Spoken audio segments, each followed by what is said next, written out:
Hey, my friends. I continue the cycle of movies about my philosophical system. Today I would like to explain the metaphysical side of being in my understanding.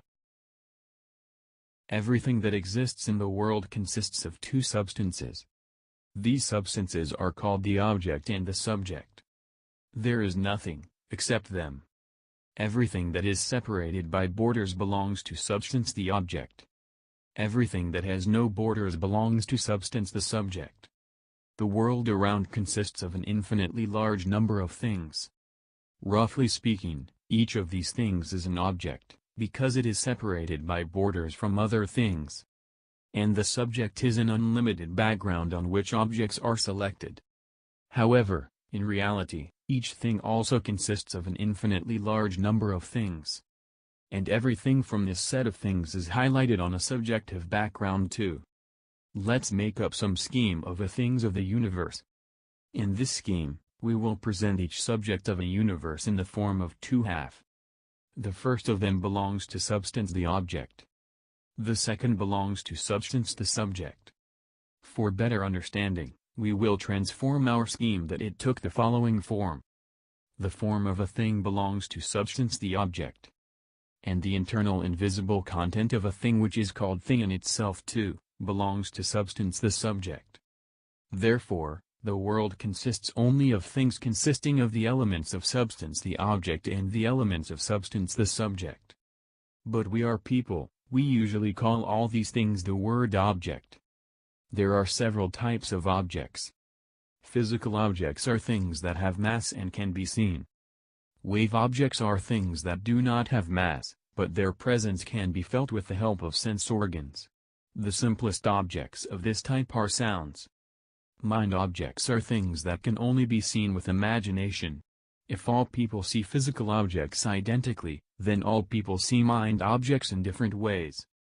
Common objects are elements of the language through which people understand each other. These are words, numbers, general concepts and scientific terms.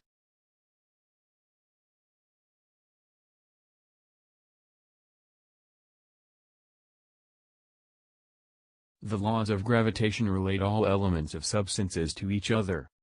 The law of gravitation of elements of substance the object is the most limiting generalization of the law of gravitation of physical objects discovered by Newton. According to this law, the gravitational force of one object to another object is the greater, the smaller its substantial dimensions than the dimensions of another object. This force is also inversely proportional to the distance between objects. The law of gravitation of elements of substance the subject operates differently, because there are no boundaries between these elements. According to our scheme, everything in the real world has an external objective form and an inner subjective content.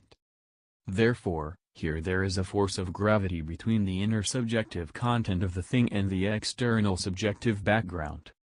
The peculiarity of subjective gravitation, unlike the objective one, is that the force of this gravitation is directly proportional to the distance between the inner and outer sides of a single subject. Let us consider the interaction of real things of the universe and dynamics. First, following the law of objective gravitation, small objects are collected into larger ones. The force of subjective gravitation increases, since the distance between the surface of the object and its core increases.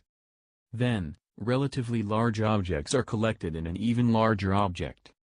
The distance between the inner and outer sides of the subject becomes critically large. The power of subjective gravitation exceeds the force of objective gravitation and an explosion occurs. The explosion leads to the fact that a single thing of the real world splits into many parts that are not equal in size. The existence of these two oppositely directed forces and explains the dynamic stability of the universe.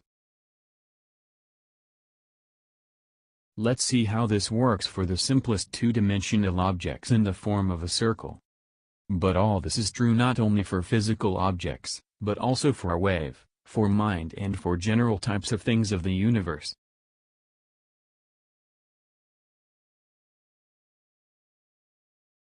Let's see how these processes take place in the example of one human life.